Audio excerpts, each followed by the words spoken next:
From the time that they pronounced me dead was a good 45 minutes. They cut my clothes and then they paddled my heart because my heart had stopped. And I could see people screaming and crying, but I didn't realise that was actually my physical body because I was somewhere else. The only thing that I could feel, if you could imagine, absolute love and peace. There wasn't anything else to be felt. I was greeted by people I had known in the past. I'm back home again. Incredibly safe and felt at home. Welcome to Round Trip Death, everybody. And we're going to have fun today. We're going all the way down to Brisbane, Australia. Did I say that okay, Lynda? That's fine. Thank you so much. We are meeting with Dr. Lynda Kramer. Thank you for coming to us. We figured out how to do the whole time change thing. What we haven't figured out yet is it's spring, almost summer where I am, which means it's fall, almost winter where you are. That's right. We're getting the chilly mornings here now. I tell you, it's frosts and fog here at the moment. So, to have your perspective on the other side of the planet, that's amazing. And I just can't tell you enough how much I am so honoured to be here today, Eric. It is amazing to talk with you. So thank you so much for considering me as one of your guests today. Wow. You are way too sweet and way too nice. Thank you. Do you want me to call you Lynda or Dr. Lynda? You can just call me Lynda. I don't actually care for titles. Okay. Anything goes with me. You. Hey, you. You can just call me Your Highness while you're at it. Good on you. As you know, we start the show with, we want to get to know you for just a minute. Tell us a little bit about Lynda, and then we're going to jump right into your NDE because we need all the time we can because it is spectacular. Go ahead.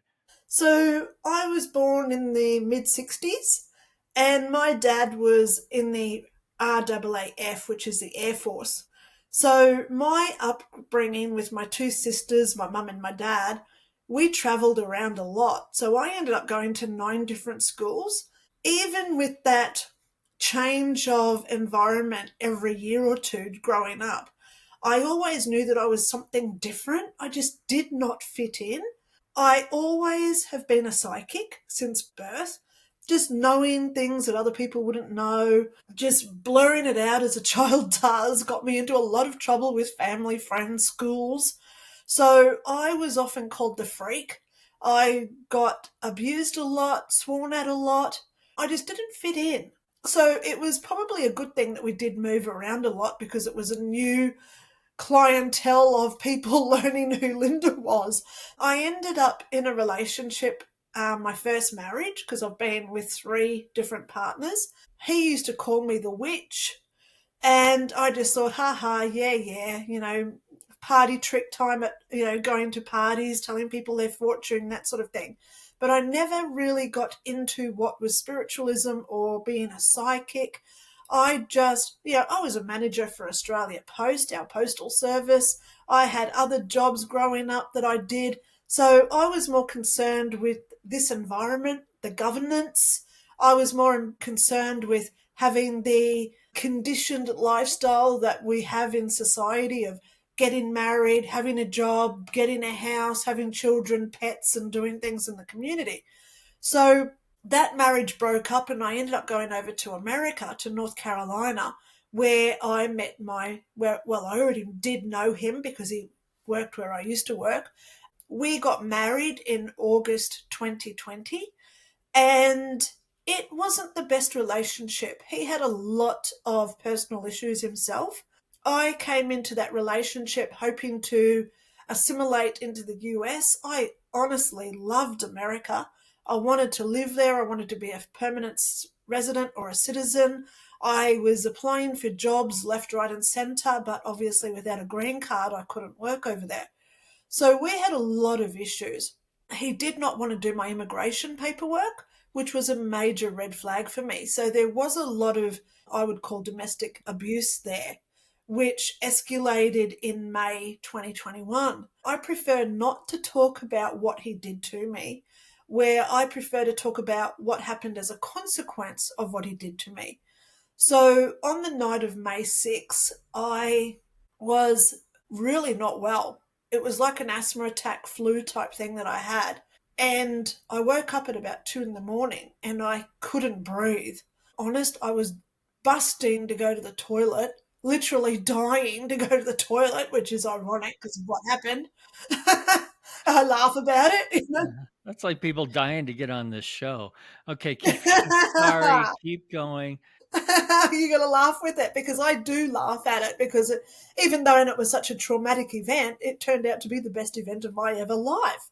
Whoever knew dying was going to be the best thing that ever happened to me, right? So I went to the toilet and I'm sitting on the toilet, and the scariest part in hindsight was the fact that I just went to sleep. It was just like any other normal event, drifting and falling asleep. So the next thing I know is that I'm floating in the living room up near the ceiling in the corner. There's a little bit of a backstory here between me dying and being instantly in the living room.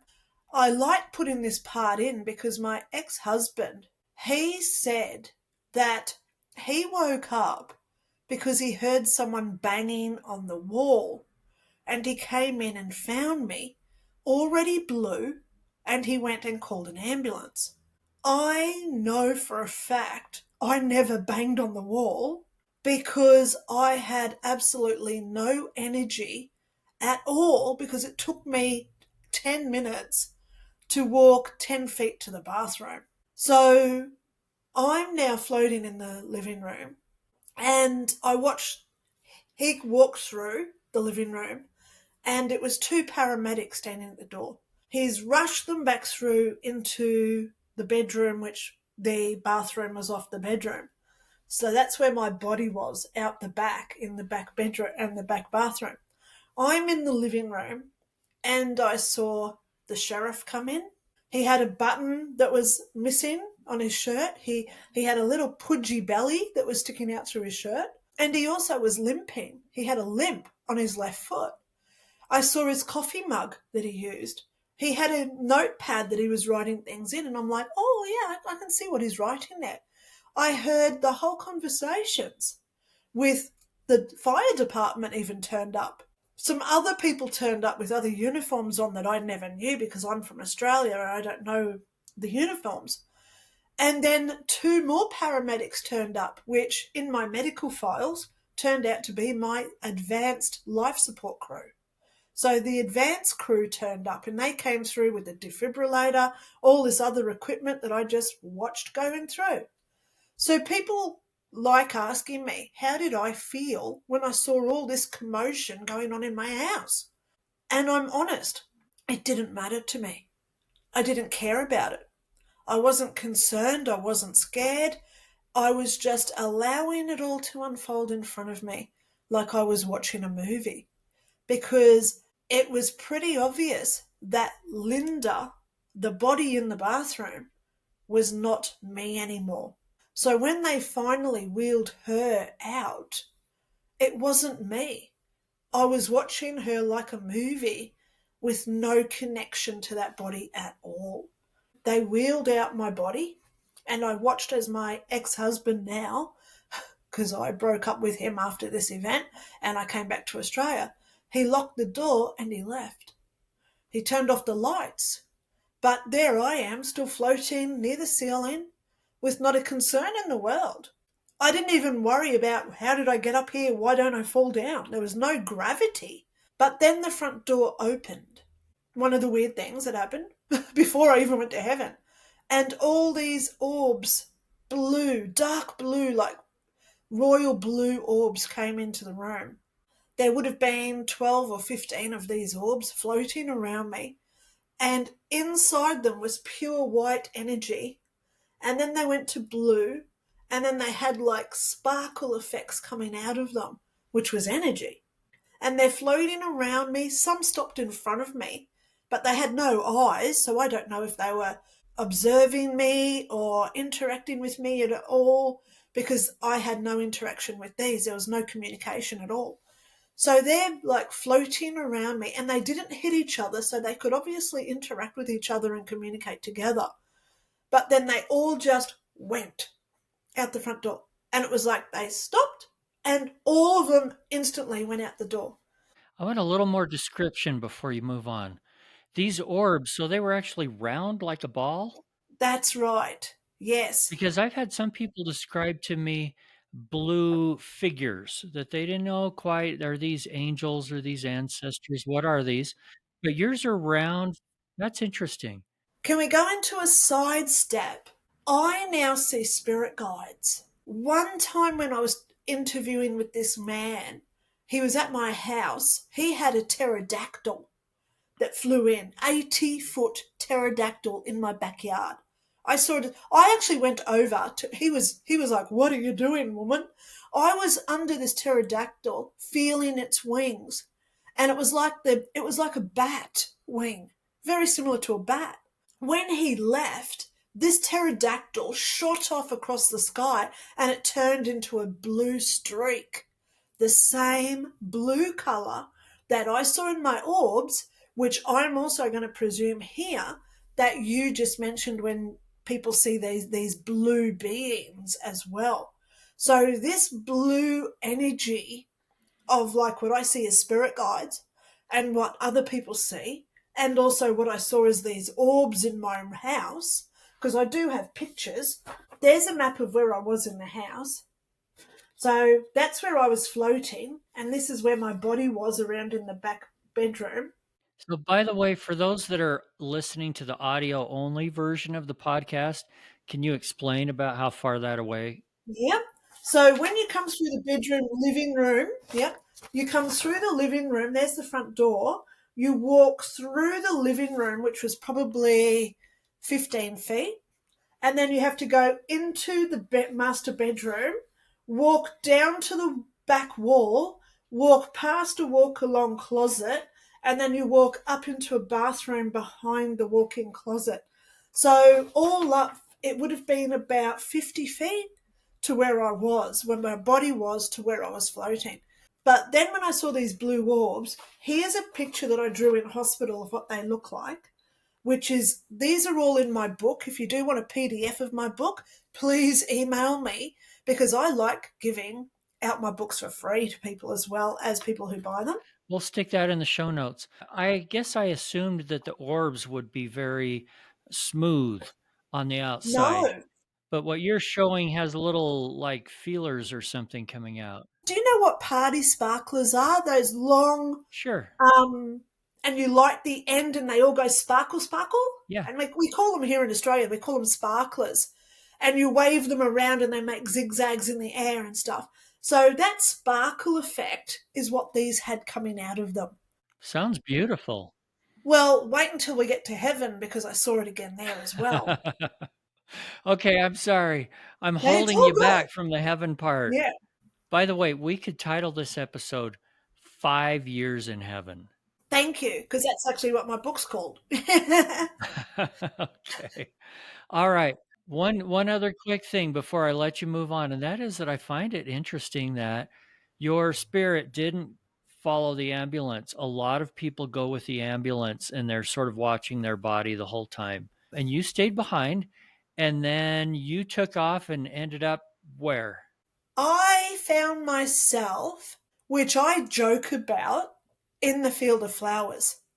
I've said it many times, it's almost like there's an X on the ground, and it's like the landing port where people find themselves standing in that field of flowers in heaven. So I'm looking around, and down below me there's flowers growing. And as I walked, even though I was energy with no body, these flowers moved because they knew my thoughts. So the flowers moved knowing that I thought I would squash them as I walked. So they moved out of the way? Yeah, the flowers physically moved. So yeah, the flowers physically moved to avoid my feet coming down on top of them. That was a very pivotal moment right there before we go into 5 years of being in heaven, because I learnt straight away there about perspective and how our thoughts all do integrate into one consciousness, And it also showed me that energy waves, like frequencies and currencies, do be affected by other things around them. So these flowers moved as I tried to walk. But then I realized I don't squash the flowers, because I now was also receiving the information from the flowers where they knew that I was ignorant at this point, because I hadn't learned that I would not squash them because I was energy. So we had a two-way telepathic communication going, and it was a knowing of what each of us were both thinking. But it wasn't just one flower, it was 50,000 flowers in this field. So the rolling fields went up into, far in the distance was mountain ranges. Over to my left, way over, was a big city with huge skyscrapers. I could see behind me without turning my head. So I had this all 360-degree peripheral where I did not have to turn my head to know everything that was going on around me. I stayed in this place for probably 18 months of my 5 years in heaven. I walked down cobbled roads into little villages, which makes me wonder, why do we have houses when we don't have to cook or sleep or use a bathroom? I walked into the cities and I was walking up the stairs of the cities, but there was no elevators or other technology there. And then I realized I didn't even need to use the stairs like the mountains. If I wanted to climb to the top of a mountain, or if I wanted to go to the top floor of one of these buildings, all I had to do was think it and I was there. I live by little catchphrases now, Eric. One of my catchphrases is, we think, we create.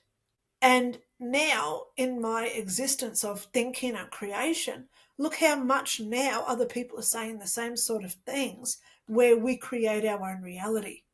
The more we think about being sick, the more sicker we get. The more we think about manifestation, the more we do manifest things. So in this existence of seeing thousands and thousands of people, I realized perspective as well, whereby I can become the other objects or beings around me, and I could see everything that they had gone through as well. In my book, 5 Years in Heaven, I do talk about the ducks. I was sitting there on a chair, because there was heaps of chairs in heaven. One of my videos on my YouTube channel, it actually says, why are there chairs in heaven? It's because we do pause and we contemplate and we get that perspective of what other things have been. I'm sitting on this chair and I'm watching this group of ducks, and I became one of the ducks. I felt the feathers. I felt the webbed feet. I've had a beak that went quack when I made a noise. And then I learnt, or I should say knew, everything this duck had ever been through with all its lives and other beings that it had ever been. When I say it like that, we're not always one person. So when we reincarnate, next time we can become a bear. The life after that, we may be Anne Boleyn, married to Henry VIII in the UK. The life after that, we might be Buzz Aldrin going to the moon. The life after that, we could be a cat growing up in India. There's no time, there's no space in this existence.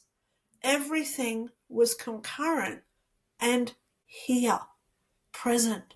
So when I talk about the mountains being miles and miles and miles away, hundreds and hundreds of miles away, all I had to do was think of being there, and instantly I was at the bottom of the mountain range.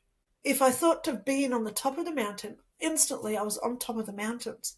As soon as I thought about people there, I became them, and I saw and knew everything they had been through that oneness of heaven. Everything is like a cell. Everything is like a drop of water in the ocean, where it all becomes one.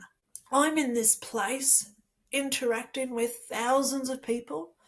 I saw a medieval woman instantly turn into a 1970s hippie. I saw little boys playing on the fields and instantly one turned into a bear, because we can change who and what we are through that mentality of what we think we create. So we change our lives in heaven. I know being Lynda, that's just not the end of being Lynda. I could go back to having the perfect skin I had as a baby. I could have the long blonde hair I had when I was 25. I could have the waistline that I had when I was 17, but I could still have the nails and the knowledge that I had when I was 55. So even though when we say, oh yeah, she's back to Lynda, we can still pick and choose bits of Lynda that we create to be. And then we can become the duck. We can become the medieval woman. We could become the buildings, the mountains, everything there. And one thing I haven't mentioned is the music. It was constant, overlaying itself with no speakers. So there's no source of this noise, but it was from everything. I finally worked it out. It was the sound of energy. That relaying tribal chant like noise, of vibrational energy. Just a couple of months ago, funny thing, I found this report where a man said we can hear energy. So that verified what happened to me 24 years ago. Wow, I love it when I get my confirmations. So I'm standing in this space and I get a tap on my shoulder. I'm now finding myself at the front of this huge church cathedral type building. And as I walk in, we're talking a corridor probably a mile long, but the walls were made of pieces of wood that would have been a mile long. The planks were not just like our 2x4s that we have here on this planet. The planks of woods would have been 6 foot wide. 20-foot wide pieces of wood. The sandstone were blocks that were half a mile wide. It was enormous, this space. And as I'm walking down through the long pews of chairs made from one piece of wood, right down at the front of the church, there were 3 beings down there. And I used them 3 beings as my book cover on my book, 5 Years in Heaven. So there's 3 beings, which probably would be better if I show you this picture. So if anyone does want to see my pictures, I do have them on my YouTube channel where I talk about it, what I see. These beings were energy. The energy went from the ground upwards, like a reverse waterfall. And it all circulated, going left and right at the same time, clockwise and anti-clockwise. And it made like a vortex of energy where the head would have been. And in front of these 3 beings was this box, again, with this illumination of energy coming out of it. So I'm standing there thinking, oh my gosh, who are these people? But there was no fear. There was no concern. It was all peaceful. I heard inside my head the words, we are not here to judge. And I knew, like a psychic knows things, that this was from them. I don't know which one it was, but it was from them. And then I knew that I had to look into this box and heal all of my memories. So as I look into this box, there was no sides, there was no floor and no walls in this box. As I looked down into it, it was eternal. And inside were all these little round orbs of energy, and inside each one of them was a little video screen with a memory inside it. And there were millions of these little energy balls. And I knew I had to pick one out. So I'm looking and I'm deciding, because I had a thought. I could think in this place, which one will I pick out? And the first couple that I picked out was one that I dealt with as a child. I don't actually have a memory of this, but when I picked up this memory of me being like 6 months old, 18 months old, I remembered it. I relived this memory. And it was involving a white cat that belonged to my grandmother. I'm sitting in the front yard, so now I became the memory. I'm in the front yard of my grandmother's house, sitting on the front yard, and her cat is there, white cat. And I pulled its tail. Instantly, I knew that it was wrong. So obviously I've done this before and I got into trouble for it. I knew it was wrong. And I'm having this little giggle, like an 18-month-old baby does. And then I had to judge myself, because nobody else judges us. We judge ourselves. And I had to judge myself. Why did I pull that cat's tail when I knew it was wrong? So I had to go through all those reasons, all those memories of that experience. But then I had to become the cat to see that perspective of the other side. And I'm the white cat slinking along the grass, and I can feel my whiskers, I can sense, and I'm sensing for little bugs in the grass. And then there's this baby sitting there, a humanoid baby, and it pulls my tail. Instant, horrendous pain running up my tail, going straight up my spine, and I let out this of a hiss of a cat. And then I had to judge myself as this cat. Why did I do what I did as a consequence of what the baby did? So this is how we learn perspective. And this is how we also learn how to heal the actions we've done that have affected others. Yeah, this is like a life review in a way. This was my life review. Did you eventually take all of those things out of the box and review all these things in your life, or just a few? I went through probably 8,000 of those memories. A whole bunch of them. And funny thing, because we cry a lot because it's tenfold, like the Bible says, all my emotions were tenfold. If I smiled at a person walking down the street, and when I became that person and I look at this Lynda who smiled at me, that gratitude is tenfold. And you crying uncontrollably because the energy just pours out of you. But as we heal and as we process the things that we've done, all that water just disappears. I have spoken about the water in heaven a few times in my videos as well on my own YouTube channel, because I break things down where I try and talk about specific parts, because there was so much of it to talk about. When we do bad things, oh my gosh, we feel it tenfold. So I do talk about some things that I did which weren't very nice. Hey, quick break here with a special message for our Utah and Idaho listeners. Are you ready for the event of the summer? It's coming. It's the Riddler Road Rally Wasatch Tour, and it's hitting 11 cities this summer.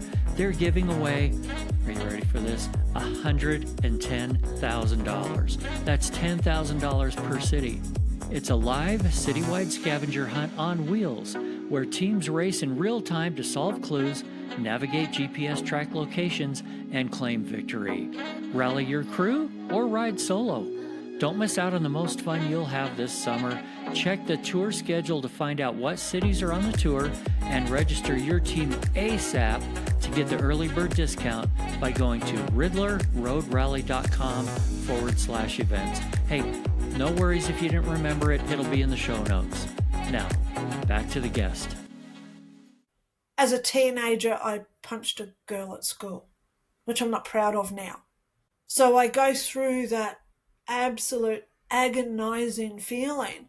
Why did I punch that girl at school? Which, we all have that sort of thing when we're a child.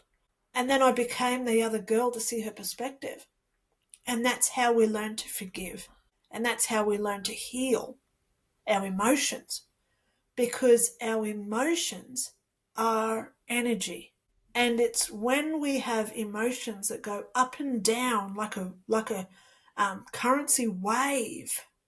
And then when we heal and when we become peace, that wave becomes that flat line of energy. So we don't have any down, which is what we call negative emotions. We don't have any ups, which is our positive emotions. It's a constant state of peace, is what I understood. As I said, I went through about 8,000 of my memories. Wow, that's a lot. I think I was there for about 18 months all up, because it would have taken about half an hour to 45 minutes per memory. Some of the memories, they were pretty bad ones, so they take about a couple of hours to really psychoanalyze. Why did you do that for?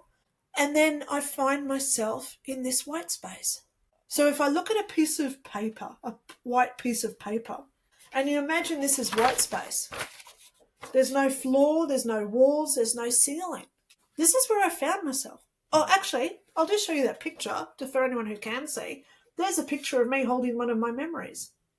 A little video screen in the orb for anyone who does see this. But so now I find myself in this white space. So just to clarify, I floated for 45 minutes in the house, which was verified in Earth time.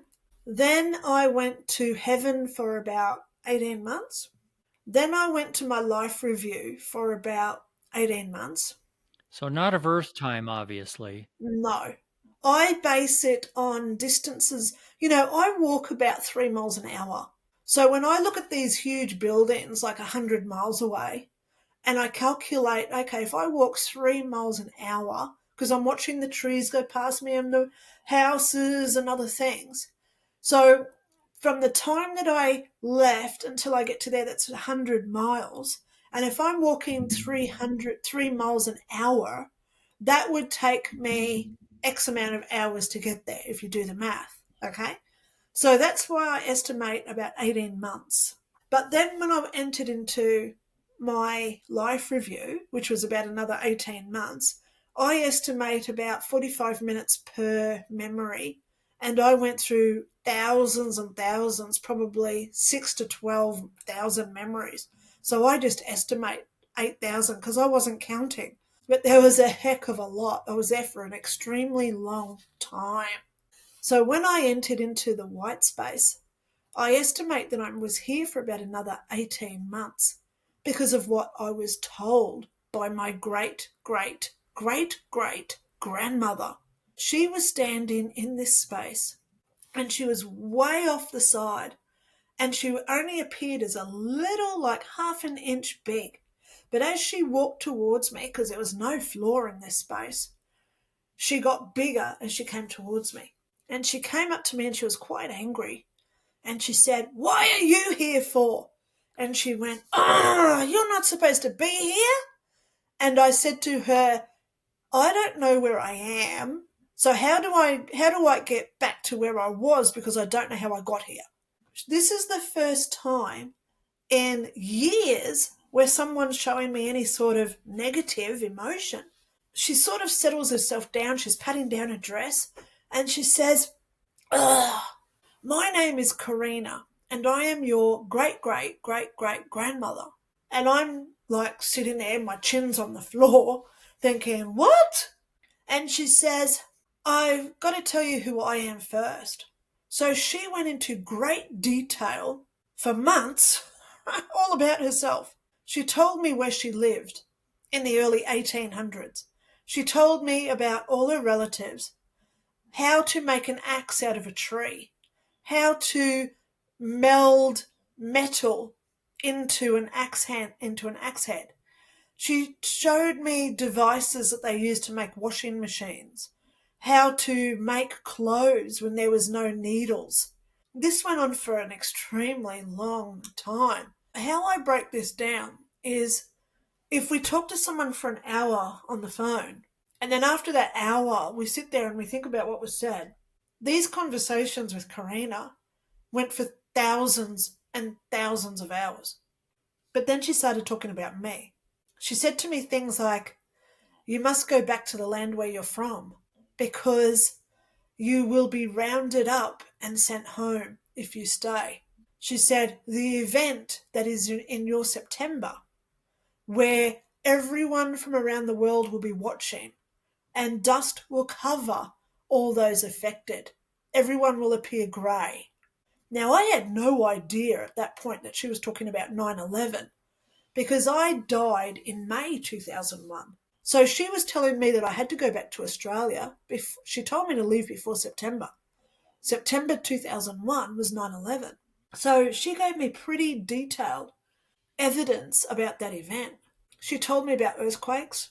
She told me about the tsunami in Indonesia that would kill hundreds of thousands of people. She told me about the volcano in Hawaii, where she actually said 3 miles of land will be created and you will watch it from afar. I watched that volcano on YouTube every day while it was erupting in Hawaii. So she was true there. She said to me, you must remember, your child is important to us, so never forget this date. And I'm thinking, should I have a pen and paper in this place? Because there's so much she's giving me. So she told me a date in 2005. And she said, don't ever forget this date because that's the date you conceive your daughter. Did you have any kids at that point?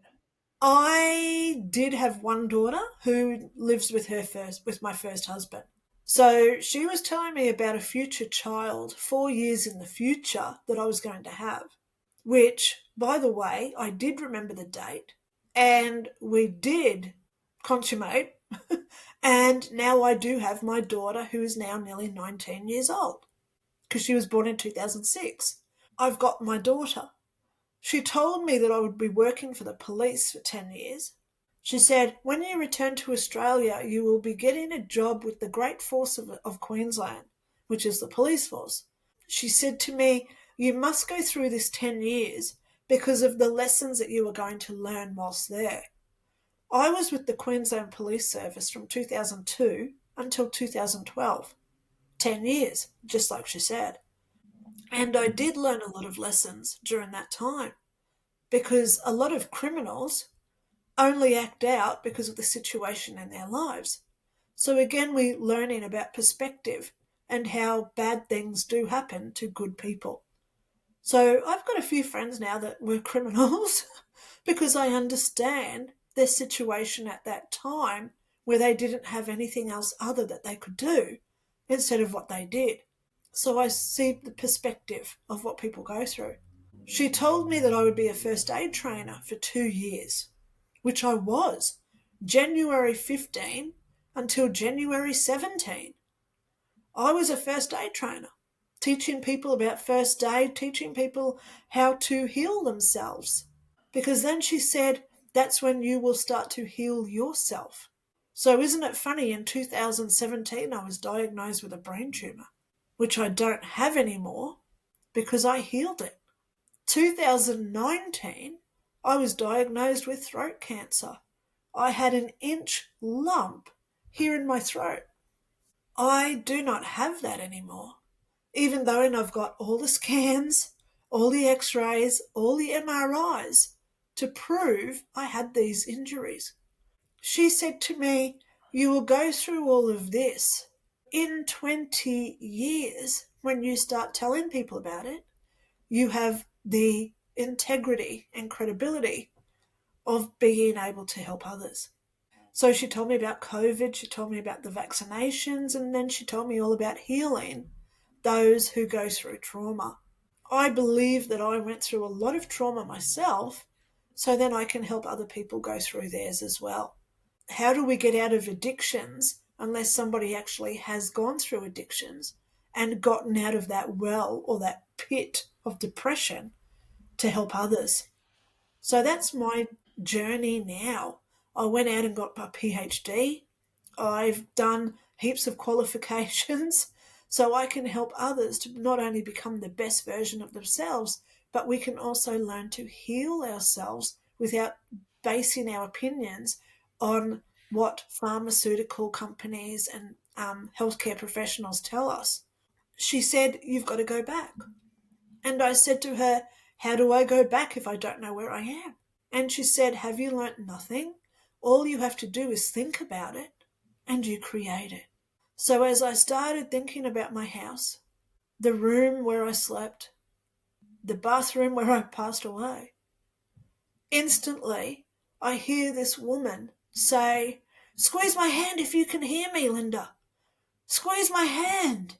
And I'm confused because I've got my eyes shut, because for 5 years I didn't have to close my eyes or blink.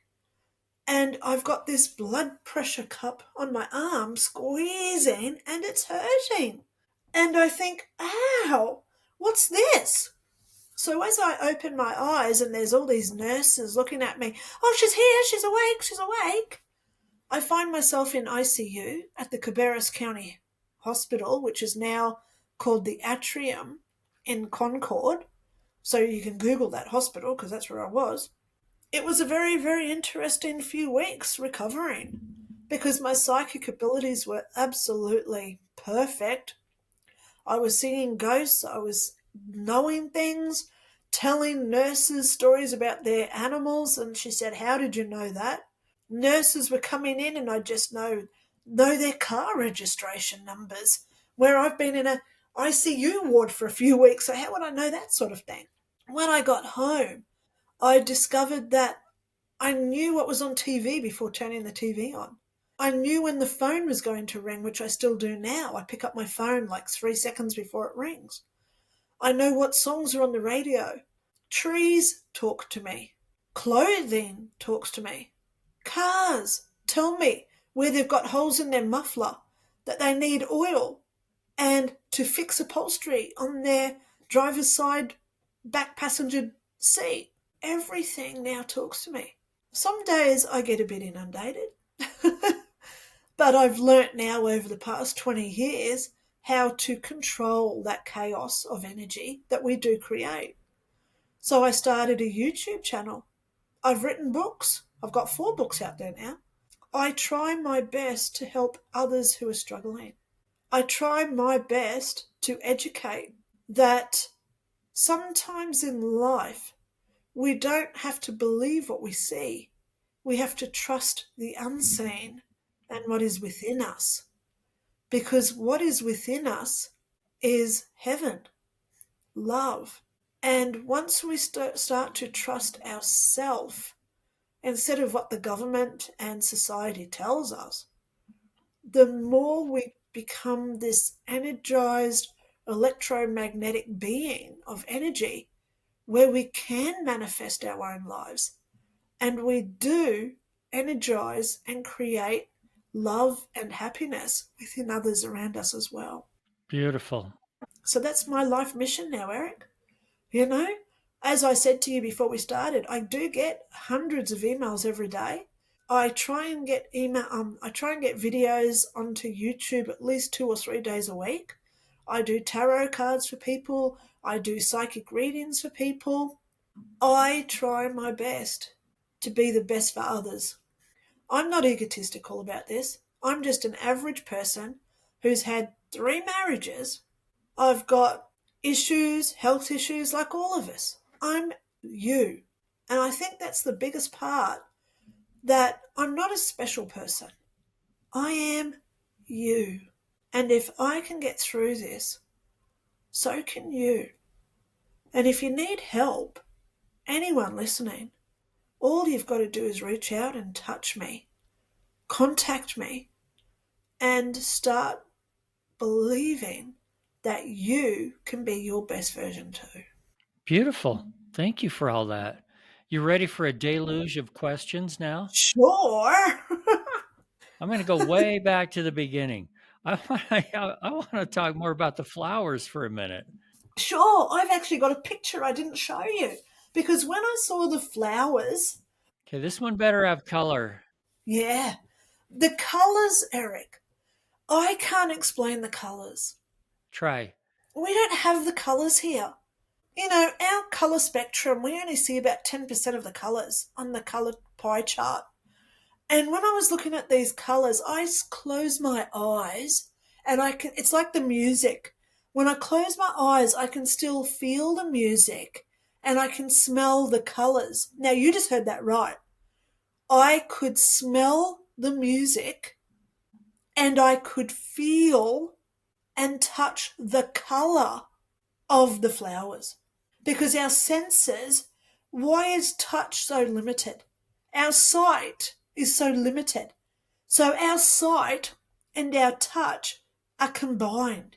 I could sense when I was looking at the mountains, it's not just looking at the mountains. I could smell the mountains. I could taste the mountains because it's all one. So these flowers, I close my eyes, I can see the colours. They're gorgeous colours. Try to explain. You said you had a picture. Yes, the picture I have, this is the flowers. I'm just putting that in there. So that's the shape. We just need the That's the colors shape of the now. petals, but look at the energy coming out of the end of them. Yep, they had like little energy ports coming out of the end of the flowers, Oh, kind of like the sparklers again. like the sparklers again.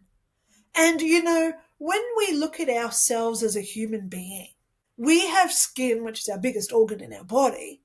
But when we take away our skin and we take away all our internal organs, our skeleton and our blood, and we sit here as an energized being of blue, whoa, now we're going down a rabbit hole. But when we think of us just being like an energized bunny of energy, we become these little tentacles of energy that come out of us like a pheromone, and they do interact with the pheromones of other things around us. So my pen, I'm holding up a pen. So when I think about my pen, my energy is connecting to this pen, even though we call this an inanimate object, okay? But it's not. It's made of natural materials. So those natural materials, like the ink inside my pen, it has an energy field. So that energy comes out like a pheromone and it intermingles with my own. So when we look at my water bottle, the water is an energized being as well. And it emits the same tentacles of energy like I do. So that's why when we interact with people, they say emotions are contagious. If I'm happy and I walk into a room of depressed people, I'm going to become depressed just like them. Or if my energy is strong, I will create that energy to become everything around me as well. And that's why when we laugh, we make other people laugh. Even when we yawn. When we yawn, everyone else around us yawns. Yes, even when we yawn, other people around us receive that information and they become that same energy. So when I go to hospitals, I always feel like I'm sick. If I go to my daughter's university and I'm walking around there with all that energy of all those kids trying to learn stuff, they've got all this energy about their career, where they're going, I come out of university feeling, I've got this, because we do absorb the energy around us. So, how do we also do the opposite? When you go to the hospital, how do you take healing in there and happiness and joy instead of just taking on their sickness? How do we share that part instead? Brilliant question. That's where confidence comes in. If I know that I'm happy and I know that my energy can affect others around me, so when I walk into that hospital and I am got that conviction of my energy, which is my emotions. So when I'm sitting there with a sick person in their hospital bed, I could become them or they could become my energy. This is where we have to decide who is ultimately going to win that war of energy fields. Obviously, if I go into a sick room of sick people, I want them to get healthy. So I go in there with that intention of them getting well through my energy. There is a lot of people, and I'll be honest, Eric, there are so many people out there who believe they are sick, so they create themselves to be sick. Now, I'm going to tell you something about me. When I was a baby, I was in hospital for 2 years. The doctors told my mum and dad that I'd need heart, lung, and kidney transplants before I was 10. It's all about our mental capacity of saying no. So how do you think I felt when I got diagnosed with a brain tumour? I came home and I said, no, this isn't going to happen. And every day I kept telling myself, I am healthy, I am fit, and I am strong. The I am affirmation works because I've proven it time and time again with myself. The more we tell ourselves that we are something, the more we create it. What we think, we create. So walking into a hospital, it's all about free will. We all have a decision. People can go in there believing chemotherapy will work. But if someone goes into hospital and they say, I'm not having that because I don't believe, I believe that I can heal myself. Now, this is dangerous because people will say, oh, Lynda's dangerous now because she's telling us about self-healing. But if we truly believe in our heart that we can heal ourselves, I'm already proof it can be done. You didn't talk about seeing any other people except Karina and the three beings that were in the church cathedral kind of place. Did you see other people around? I mean, you saw a big city and things, or had to have been other beings? When I was in heaven, I saw thousands of people. That first place that I went with the rolling hills, with the city, there was thousands of people, thousands of animals. I saw dinosaurs, bears, dogs, bats, birds, butterflies, you name it was there. I did say earlier, I saw a medieval lady instantly transform into a hippie. I saw a boy turn into a bear. I saw dinosaurs. Yeah, in general, what were people doing? Just walking around being happy. I've got a video where people said, what do we do in heaven all day? And I said, well, I'll tell you what we don't do in heaven. We don't have to pay bills. We don't have to sleep. We don't blink. We don't fart. We don't have to go to the bathroom. We don't have to sleep. So we don't have to cook because we don't have to eat because we are now energy beings. So what we spend our time is doing is to creating energy of that space. And this is what Karina told me about when we reincarnate. We come back here to learn lessons, so we recreate that heaven energy. Look how fast we fall in love with someone, and within 6 months, we're virtually breaking up because we can't stand them anymore. We fall out of love very easy because love is the highest vibrational energy, and therefore it's the hardest one to maintain. So we come to Earth, this is how she explained it, we come here to learn all the horrible things, so we learn to appreciate what is good. So I explain it like this. The first day that someone goes to the beach, they run down to the beach, they're so enthusiastic, the energy's so pumping through them, they're running down through the water. The second day, yeah, they're still running down through the water, but they're thinking, yeah, I only did this yesterday. 2 weeks later, they walk down. They don't even run. They just walk down to the beach and it's like, oh, yeah, again.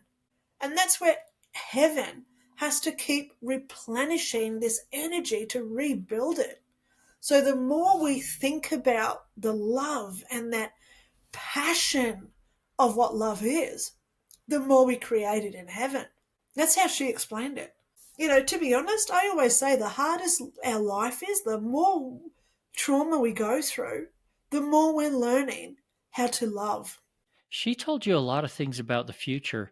Were there some things that she told you that haven't happened yet? Yeah. Would you be willing to share some? Well, one of the worst things that she did tell me, which is now, I believe, is coming true, she said that between 2020 and 2025, she said 3 in 8 will perish. I never understood that until a few years ago when I heard that our population had just hit 8 billion people. She told me about a war. She didn't say it was nuclear bombs. She didn't say it was AK-47s or bombings. She didn't say how the war would happen, but she did say many, many will perish. She virtually told me it was all in that northern hemisphere. So when we look now at what's happening with Europe, with their immigration problems, when we look at what's happening now with the Middle East, Pakistan and India, when we look at even Canada and America, who are all in the northern hemisphere countries, you could virtually say right now we are in a World War III because of all the conflict that is going on. She told me it was going to be a spiritual war against religion, and I'm seeing it firsthand every day. People want to disprove the beliefs of others, and that goes against everything of heaven, because heaven teaches that we don't judge, we don't assume, and most of all, we don't expect others to be like us. So therefore, we accept and allow others to be who they are without judgment or retaliation. And we're seeing a lot of that now. So maybe this is the war that she was telling me about. Maybe. She told me that there is a peace coming and we do go into a better time as our consciousness does awaken. I believe that all of us NDEs, isn't it ironic that there's so many people now having NDEs? Did we sign up for these NDEs, which I firmly believe we did, because I know that life contracts and life lessons are real. So we're put here to give that hope and to bring in that love, to show others that even though we can't see heaven and we can't physically say where it is, that these people that have NDEs, we're a collective energy to give people that hope that it is a reality. It's what it's all about. It's what this podcast is all about. It's leaving people with a message of hope. And we need to get to that point and sign off here quickly. But one last question. Well, never say one because it's always more than that. But I admit, how did this change you? You've told me a lot of things that you've learned, but deep inside the Lynda, how did you really change? I'll be honest with you, Eric. I've learnt that society makes us a little bit selfish. We always look at ourselves, what job do I do? It's all about I.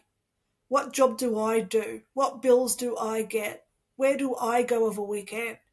Once we get rid of that I mentality, which is what I learnt in heaven, and we truly learn what compassion is, when we do look after others more than that I idea or theory that society gives us, that's the biggest lesson that me personally, because I don't like using I, but I learned that I'm one with everybody. When somebody is homeless, I feel their pain and that fear of what could happen to them because they're unprotected and unsecured. When I see an animal injured, I feel their fear.